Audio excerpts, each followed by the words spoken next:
You know what's so gross? Have you heard the statistics? So many people take these to the bathroom with them and they scroll and they read. And they were talking about the germs in the grossness around a cell phone and then the surfaces that they sit on and everything else. Yeah, so we got digital detox, we got physical detox.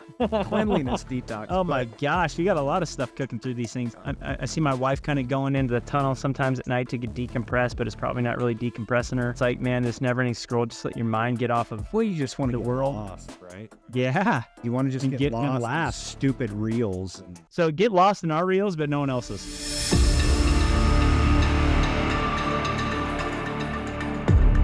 Hey everybody, welcome back to Never in Reverse podcast. I'm your host, Jeremy Axel, co-host Doug Cox from the West Coast. Doug, what's up, bud? back at it.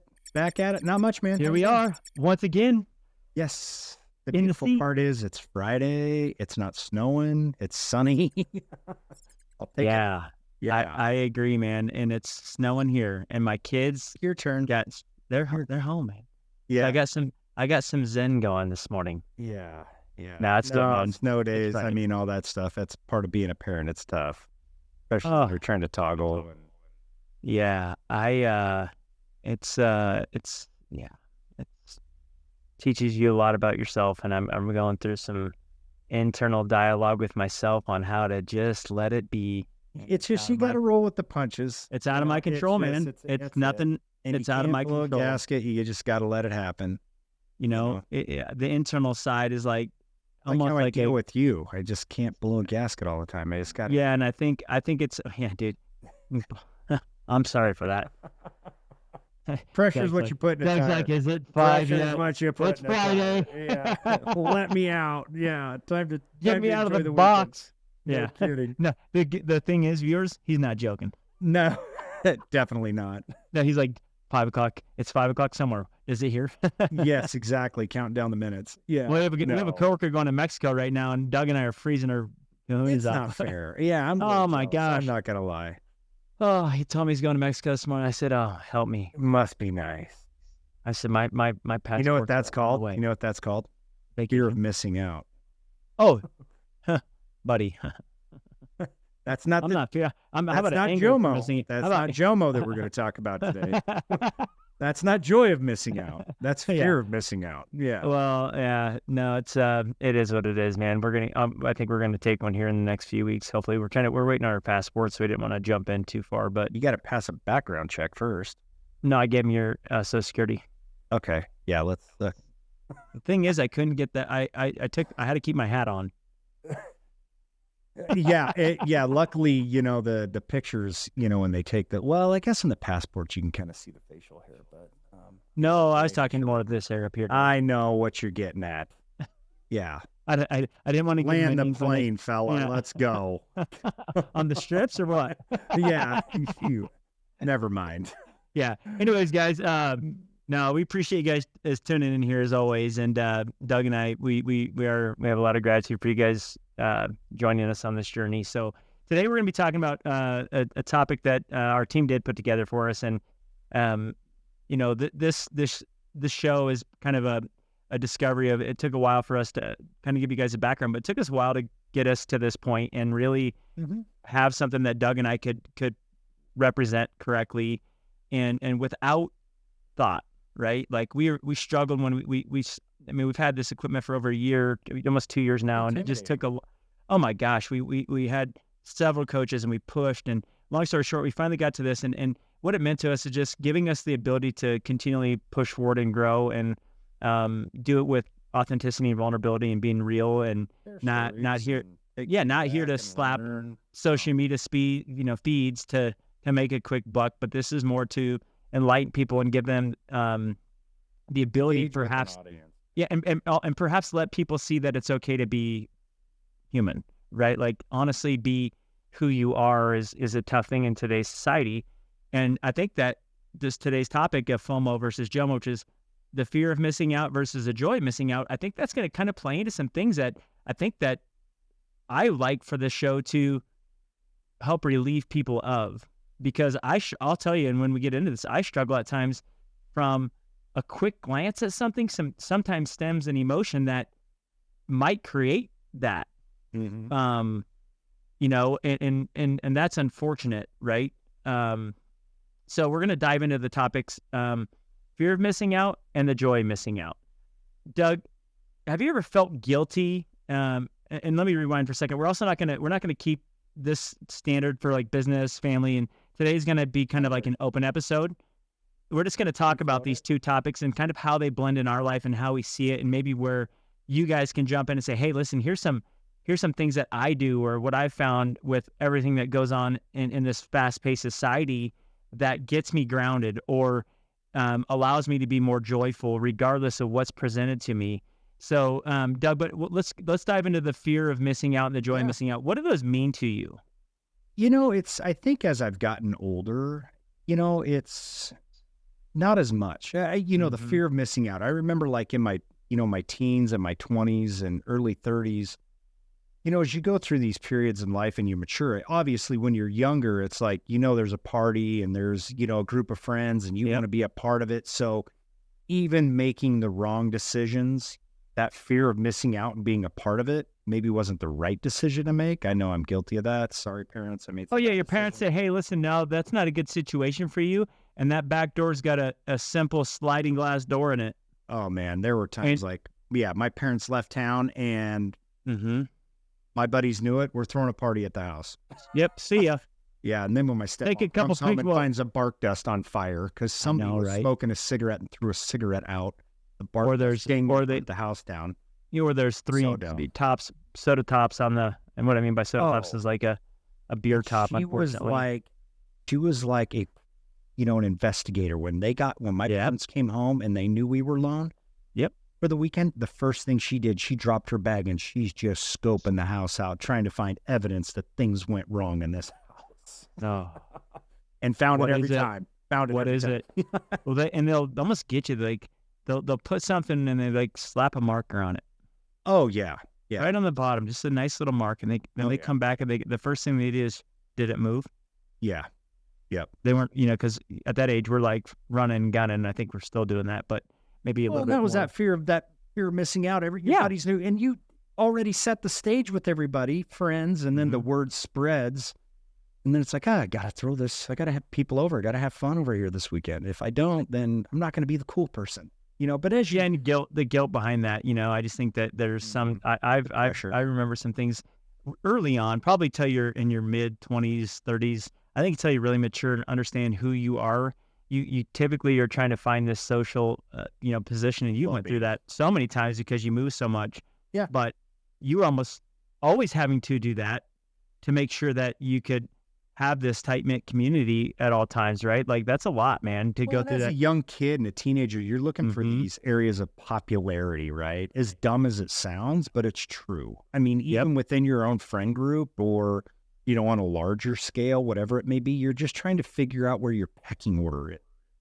Yeah. And especially at a young age. And then as you evolve, you get into your careers and then you're still trying to find that pecking order and that run up into the management piece, right? So it's that fear, missing that. If somebody, in an organization leaves like a sales manager, you want that opportunity and that fear of missing that opportunity. Or, when you're in high school, that position in a sport you're playing opens up and you've got that opportunity and that fear of missing it. But it's kind of for not this popular sense, but it's just this, I don't know, it's this pecking order. It's as stupid and cliche as it sounds, but I think it's human nature. Yeah. And I think that, we can, the digital side of this is kind of put an interaction. I think, in college, that's kind of when all the digital explosion truly happened. I know that there was another phase, but it was more, I'm like on the social media side. So we got a kind of more of a natural thing. And then it just exploded. We got an introductory to it. And then it just went into this dynamic that was, it's great when being currently used, right? But just, it created this, always, I would always, an instant gratification or satisfaction or guilt, or you can spin things by the scroll, right? Like the instant scroll can create an emotional position for you if you're not grounded enough. And I think, for me, like a JOMO or, the joy of missing out, like it got a lot easier as I get older because I'm more grounded in myself, but the fear of missing out early on until you're like you're saying, you're trying to get into that position where it's like, man, all these guys are going and my parents said no. Well, they're looking out for your best interests. I think it's more of like, but socially you want to be a part of it, And there's, and looking back, I'm like, man, for family members that are being a parent, it's like, they're going to do it anyways. Here's what they embrace that moment as a parent and be like, hey, listen, I can take and drop you off, or you're safe doing this. Here's what my expectations are in this house. Right. How can I support you as you do that? Instead of being the hammer, such a strict, once you become that barrier, they're going to jump over it. If you just lean in with them, they're gonna work with you. And if you have that open door policy, like, listen, here's the rules in this home, here's why, but here's how we can do it together. I think it just kind of gives this almost like, you remove the adrenaline rush of that kid wanting to seek to do the opposite because they want to make the decision, right? They want to, I remember at 15 years old, you think you got it all figured out. You haven't paid rent yet, but you got it, man. You know everything about the whole world. Oh yeah. And I don't know if you remember those times, but it's just, yes, I do. I'm sure your kids are going through that phase right now. And I think as a parent, it's like, man, how can I support this in a different way that will allow them to be more open so that I keep them in a position of safety, not drinking and driving, not doing things they shouldn't be doing, not hanging out with the people they shouldn't be hanging when I'm not around and I don't know. But being more... it's also, being open with them, and my teenage daughters, my wife and I are very open with them about the experience and things that they're going to see. There is going to be those moments where they're going to have that fear of missing out, but is it the responsible thing to do?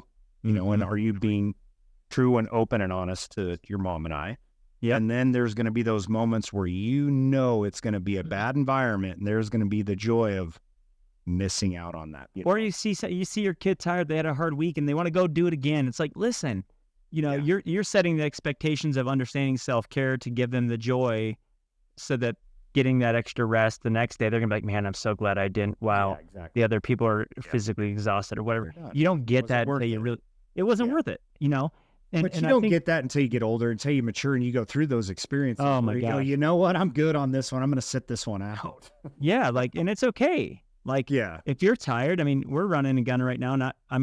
We got a lot of things coming up in the next couple months, and I'm going, I got to get centered. I think that ability to just sit in that moment is just an expectation of just being joyful and being, once you become okay, that there might be 10 of your best buddies somewhere, but you're not going to show up as the best version of yourself, and that's joyful, and you're cool with that. But that comes with maturity. I agree. It just comes, and I look at these decades, the 20s, 30s, and 40s and what I've learned along the way. In my 20s and 30s, I didn't want to miss a moment. Not a moment. Running and gunning. I can do it all. It didn't matter. And everything else behind me sacrificed because I'm running out there and my buddy's bachelor party and we're floating the river, drinking beer. Oh my gosh. Oh, by the way, my wife's about to have a son. And I think, we were talking about that one, but I think last year for your first year, there was something similar to that, and you tucked out, and I think it was that I saw you, and I remember that in my head. I was like, man, it was actually a really, at our age, I think it was a very important move for you. I think it was like I was like proud of you, not for the sake of your choices, but just in general, like it was better for your family, it's better for you. There was a bachelor party, for a colleague I used to. He was a salesperson for me, and he's getting married actually this spring, and we just had so much going on, and then. They're going to Vegas, and Vegas just isn't my cup of tea. Exactly. I wasn't excited about it, and I'm like, if you've done Vegas once, you've done it twice.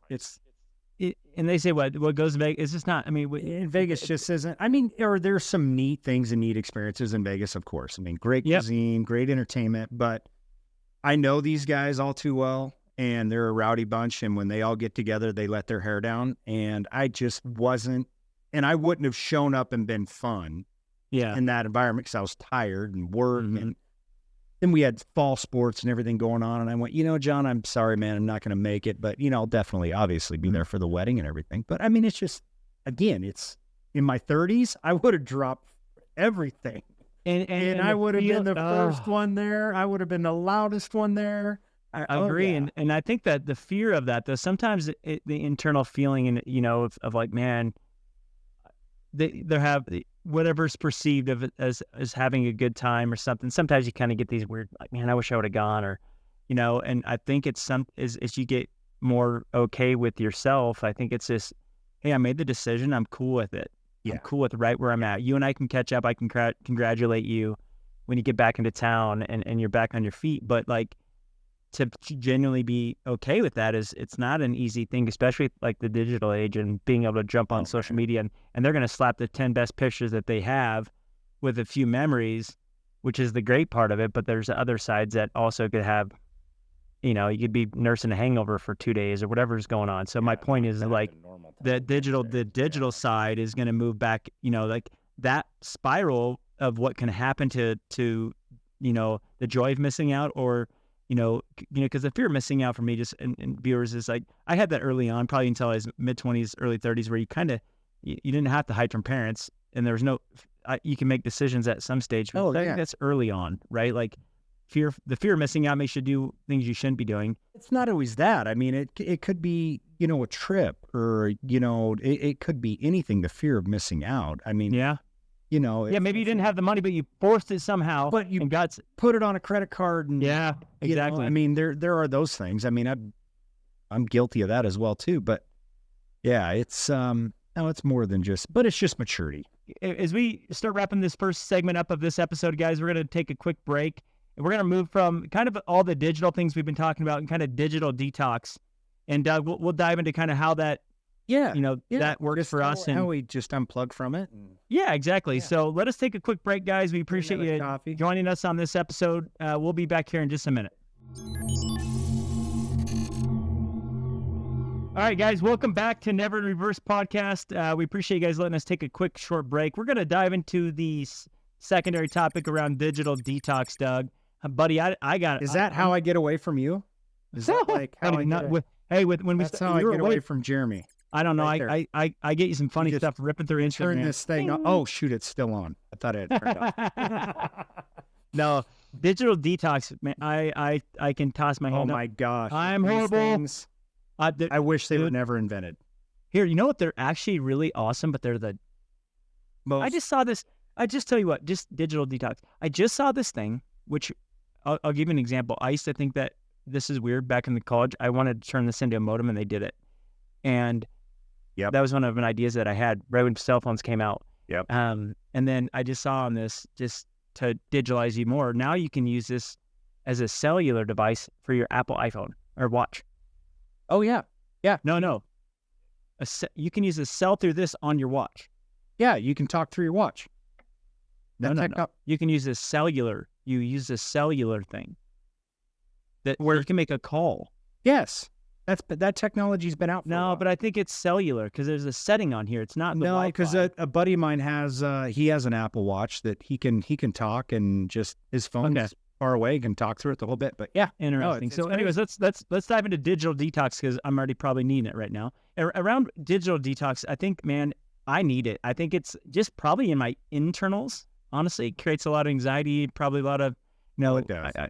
I see my wife kind of going into the tunnel sometimes at night to get decompressed, but it's probably not really decompressing her. But it's like, man, this never-ending scroll, just let your mind get off of you just want to get world. Lost, right? Yeah. You want to just get lost and laugh. in stupid reels and dumb stuff. Yeah. So get lost in our reels, but no one else's. You know what's so gross? Have you heard the statistics? Because so many people take these to the bathroom with them, and they scroll and they read. And they were talking about the germs in the grossness around a cell phone, and then the surfaces that they sit on and everything else. It's not a gross moment into our digital detox, cleanliness detox. Oh my gosh, we got a lot of stuff cooking through these things. But the digital detox, man, the importance to disconnect, and I think I've seen that. I've seen those devices.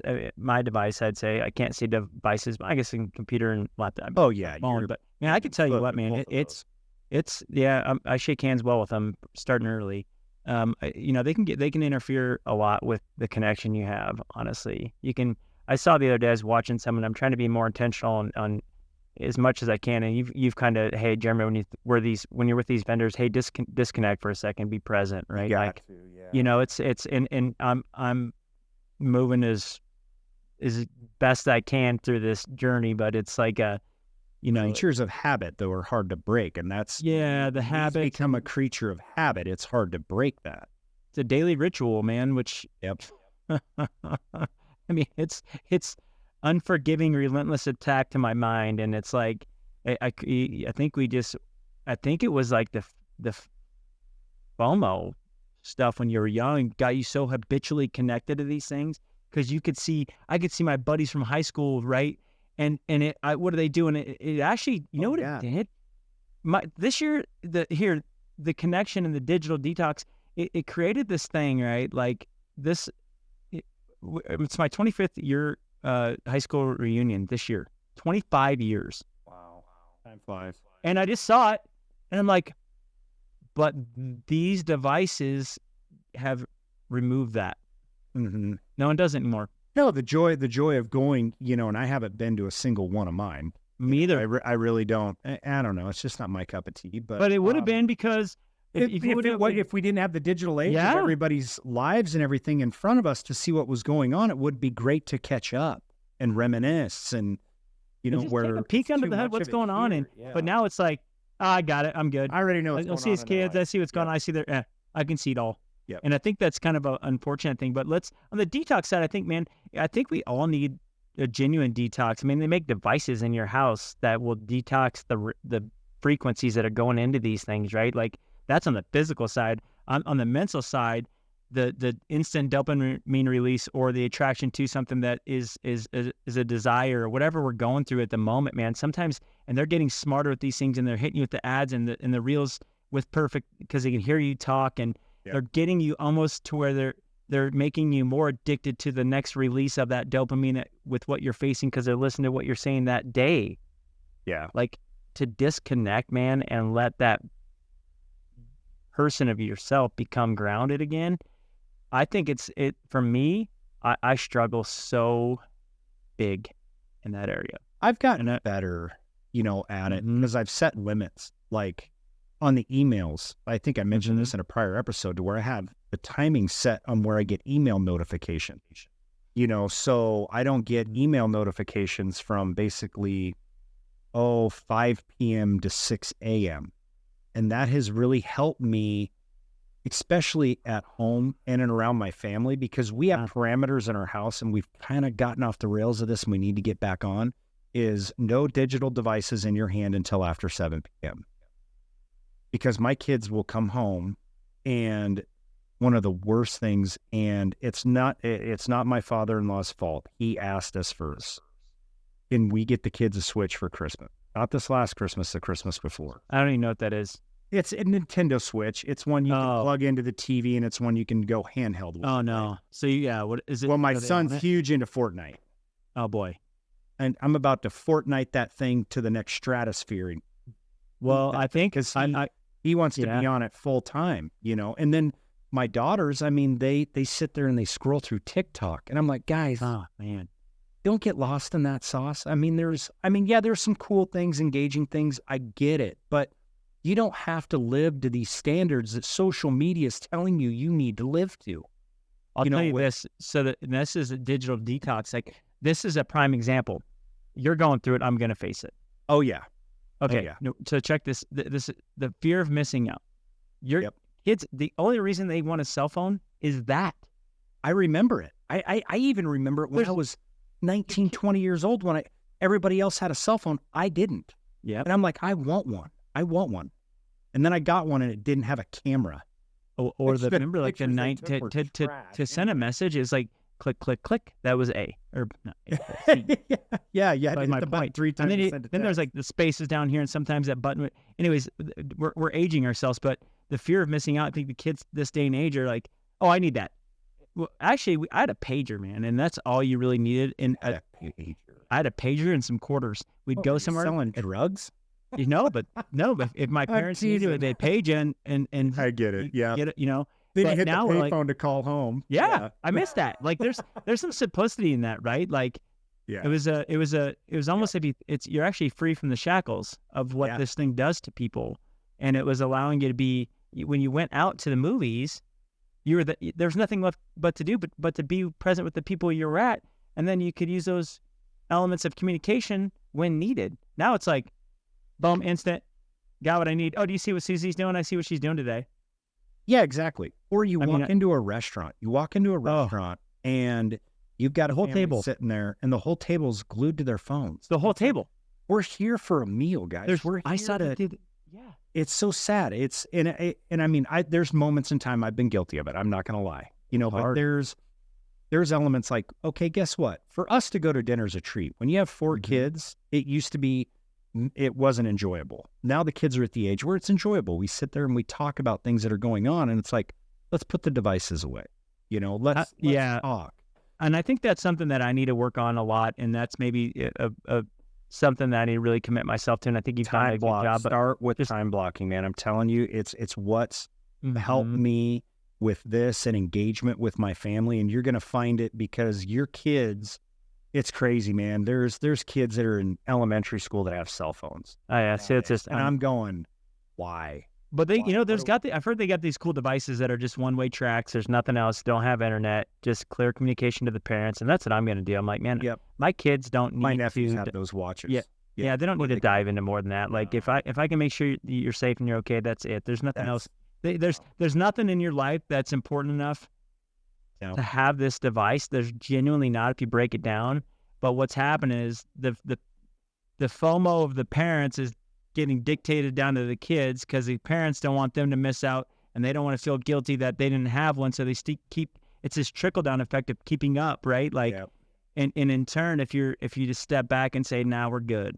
We can do this a different way." Exactly. The beautiful part is with technology, though, you can set some parameters. You can set some time limits and things on there. But I saw a very good friend of ours, Adam, his wife posted a deal last night. Their son wanted to earn more time on the iPad, so she had him in the hallway doing push-ups. Perfect. So you want to do it? Yeah. You got to get some exercise. Do something besides just get lost on this thing. And I was like, that's creative right there. You got to. Yeah, you're gonna earn it, right? And I think that's a smart thing. But I think just the connectedness in our families and what we all desire. I think that this underlying pressure that we've continually felt, and I think you and I, we're probably our own worst enemy at times because you and I like to instantly serve, and we think that it's 911 every day, and I think that almost makes you and I connected more to that process of this thing because we're in sales and we like to push the limits, and we want to be engaged, connected to our customers in the time of need. And yesterday, like, heck, man, I just got to get this stuff done because I don't want it to trickle down tomorrow, and I wake up tomorrow and it's like it's just a compound effect, and it's like, man, at some stage it's always going to be that way, and we just got to embrace the moment and just realize that it's okay. If it waits, it can wait to the next business day, and I've gotten a little bit better of. Oh, come on, moments in time. And last night my wife walks in because my wife went to dinner with her mother-in-law, and I made dinner for the kids, and we were watching the U.S. Canadian hockey game because. Yeah, I heard about the last one. I missed it. The hockey fight. So I'm like, oh gosh, this one's going to bust out in more fights. I got to watch it. So the kids and I got it on. We're all excited. No fights. So we got the game on in the background. Well, I decided to bust out my new laptop. I was going to get it set up last night. My wife walks in and she goes, "Are you working right now?" I went, No. I'm just setting up the new laptop. And she goes, "Oh, okay." She was about to. I could sense it. Like, good. If I would have said yes, I'm working, my ass would have been grass. That's hard. But still, it's hard. But we got to lead by example too, though. It's so hard. When we put it away, or when we ask them to put it away, we got to put it away too. And it's good to have checks and balances. And my wife and I are going through that right now. Is just be intentional. Like, let's, we'll move into intentionality. And I think it's like, my desire to be intentional is so high. My habitual habit, just what I'm do is not matching my intentions. No, like I'm in this weird conflicting. I would say I'm not living a perfect position of my desires, and I was going through that. Like, desires need to match. If your desire is something, you got to start working at it, and it's sometimes that it might be a pretty big gap to get there, but it's like. It's not like a January, 1st. I want to lose 20 pounds, and then they hit the gym January 1st, and they give up on the 14th because it didn't work out. Well, it's never going to work out that easy. No. You know, I want to retire. So I did my 401k for a month. Well, that doesn't work. Like consistency, It's a habit. repeatable. You got to build it into a routine Yeah. and a Yeah, habit. exactly. Yeah. So I just think the intentional living for me is like, what does that truly look like to be intentional? I mean, have you made some changes in your life to be more intentional during your days of with yourself? You know, and it's like going back to that time blocking, you know, and it's when I'm done with work, it's Mm-hmm. when I walk in, it's where I feel that my day is fulfilled, that everything that can get accomplished is accomplished, right? So anything that happens from that point on through the balance of the evening, it's not important. It can wait. You know, it can wait. And because it's after business hours anyway. And if somebody's emailing me or texting me, unless it's a 3-alarm fire, it's one thing. But you just got to ask yourself, can it wait? And if it can wait, it can wait. You know, but then again, it's you know, just that habit, you know, that I'm trying to hold myself accountable to, because when I come in, you know, from work, I want to make sure the kids aren't just, they better have their chores done. They better have their obligations and things fulfilled.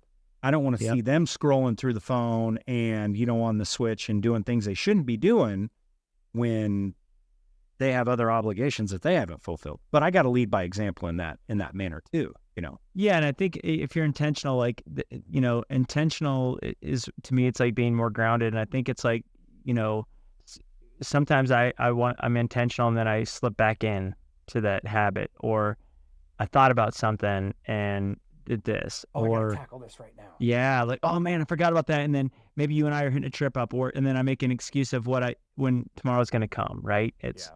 I But think there are those moments where you forget about things and you want to tackle it. And my wife's very understanding of that. And the kids are, it's like, you know, oh, hang on, give me 10 minutes. I just got to knock this out quick. They get it.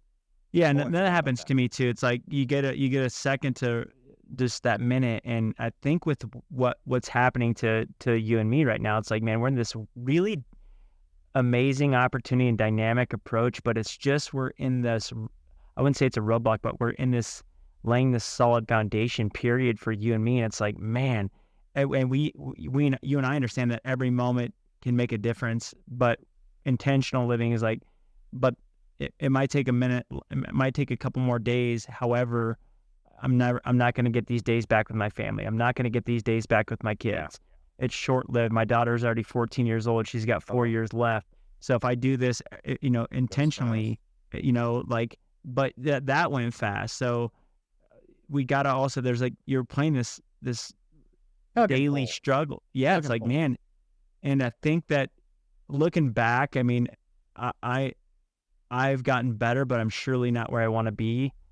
Cause I would see you getting better you know, if there are those moments where you get into it and you get out of it. Right. Yeah. And my wife understands that. Sometimes there's that, oh, I got to get into this real quick and I'll get right back out and I'll, you know, pull a Maverick Top Gun and I re-engage and get back in with everybody. And it's hard sometimes, but you and I be like, oh man, because maybe we set an expectation and we want to fulfill that obligation and we forgot about that. And we're like, oh, I forgot about it. Let's go. So I think there's those moments, but I think the intentionality around where we need to be against the intention is kind of like a desire. I think we got to be habitually connected to the intention so that we're always fulfilling that intention. So, and we're living in the moment and we're grounded, and the joy of that intention. Like, I think that for me is like being okay with it is a struggle for me. Like, I feel like I'm never doing enough. And I feel like, you know, if I don't do this, then there's a limiting repercussion, like something that's going to happen that's not going to, there's a weak pillar. Like something's going to happen. Like I would say that, and I don't think about it as fear, but I think it's an underlying trigger from me that maybe from when I was a kid and trauma or whatever. It's just this underlying fear that's driving me always continually to be the best, improve, push our limits. Like, you know, and then what's happened I've saw is like that fear has always overwhelmed me in the sense of the intentionality and being in the moment. Sometimes I'm so far past the moment, I never get to see what's happening, you know, and one of my struggles is like that. I hope that, you know, and I've gotten a lot better, and I'm a lot more open to critical feedback from my wife and being a better dad. And I'm trying to be like last night. I just was really connected to my kids, and she was struggling, so I stepped in and I was with them in that moment. I just gave them what they needed, man, and we just hung out, and they got to get to this sense of intention with me, because if I'm part of them, they understand it. They know when I'm there, and they know when I'm there, but I'm not. Well, And they're at that age where they're looking for attention. Like, is dad paying attention to me? Is dad seeing what I'm doing? Because the moment you get stuck in this, they're going to do things they shouldn't do for attention, for you to engage, Mm-hmm. and that's just at the age that they're at. Your kids being 4 and 5 years old, I mean, it's playtime for them. They want mom and dad, engaged, 100%. playing, down on their hands and knees, wrestling with them, playing with them, and the rest of the world doesn't matter. Yeah, exactly. So I think the intention is a good set for me, is like living up to those intentions, a little bit more connected and understanding and setting those boundaries. And I'm trying to get better. I'm trying to get better as a dad and as a teammate to you guys, and understand like, and there's times that I probably overstep my boundaries, but I'm not doing it. I'd say that's not my intention. So I'm probably just flying by the seat of my pants to get it off my plate. But it'd be nice to have a little bit more intention around understanding someone else's side too, instead of me just saying, stop a mind, I need to get off my plate. That just happened to me recently with your brother, actually. And it just, that would be a lot nicer for me to be more intentional in myself. And it was perceived wrong. Exactly. No, but I'm just saying, but my intentions aren't that, but I'm in and out, man. Like the speed that we move. Yeah. But, and that's where we got to be careful, because, if in that case and situation, and I've seen, it's just it's your habit. It's just the way sometimes you interact. It's the way you engage, and some people read it wrong, and having to go back and explain it to him. It's like, look, in the moment, he moves quick. He's not, and it's not anybody's fault. And sometimes I'm more methodical and I spend more time with something than I really deserve, Yep. But giving more intention and more attention and focus to something that really doesn't matter. You know what it told me though, and this has happened. This wasn't just through the brother; it happened elsewhere too. In the same week, what I started to realize is, if something were to happen during a time of where I might not be able to be intentional, don't allow that to come into your space, so that you can give. It was more just very similar. If I'm like, if you're in the heat of the battle, and I'm like, hey Doug, man, what's up? I just want to take a quick. You're like, man, well, sometimes it's just, don't even allow it in. Don't even answer it. Text and say, I'll get back, or I'm right in the middle of some stuff, because I know where I'm at. I'm in the heat of the battle trying to get something done, and I don't have the energy or capacity at the stage and like where my day's at to give attention here. So it's like, that's what happens. I'm like, the least amount of conserve energy, right? Like, I got to spend the least amount of time on this topic as I can to move through it. Yeah. Or you're trying to manage, both conversations at the same time, or both things, and you're not wholeheartedly giving it the focus that it deserves. So you're just trying to get one off the plate and get back to the other. Yeah, I think it'd be nice, like, for viewers, like, what do you guys do, like, to maintain balance and just that, like, harmonious vibration when all these things sometimes can intertwine your day, or it could be struggles in your marriage, it could be struggles in your family, someone could be sick in your family, you could be traveling on a vacation, all these things. I think we as men and we kind of take on a lot, and I see a lot of close buddies of mine in my men's group, they're just struggling, man, and they just carry that weight. And what do you guys do to, I guess, help recenter and be more intentional and be respectful along the way? Because I struggle in that, man, sometimes. And you're right, like, my intention isn't to come off disrespectful, or I think it's just the capacity. It's a capacity, Doug. Yeah. I just sometimes, man, I don't have the capacity to spend more than at that moment. Yeah. But you've gotten a lot better at it. And I've seen you, like, when we go to trade shows and interactions with dealers, that you will put the cell phone down, because I've seen before where somebody's having a conversation with you and you just be sitting here and I know, right? What were you saying on that again? Oh yeah, burning. Yeah. And then these people are going, but this guy's not even taking a care to what I have to say. But you've done a much better job of just, that can wait. I need to give attention, focus, and respect. But that's evolved because our team's evolved and we've got a lot better. I think we've just gotten more support and we're structured better. And I think it just and this year I'm hoping for you and me, honestly, one of my goals is free us up to be more intentional, honestly. And engagement. And like connecting to people. Like I want that. Like that's my sweet spot anyways. Like if I didn't have to worry about the nuts and bolts all the time or the stresses the of lights that. on. Yep. Not even that, because we're past that. But it's the stresses of but it's like the thing with your brother, trying to help us out. Like I with the way that we operate, I don't have the capacity to spend. It'd be nice to. Well, man, what if I could have taken that moment to be truly present? Yeah, and just appreciative to him, and the small relationship or new relationship that he has with this certain individual, and taking some understanding in that. And it's hard. I mean, and he read into it wrong. And to me, it's not about your brother. It's about my ability to, just I would say, serve someone's and give them a time at that moment, even if it's to them, it might be something, and to me, it's nothing, right? Like sometimes, and I would say that can come off, I would say probably condescending, like I'm my stuff is more important, or that moment doesn't matter as much when that other person could be sensing that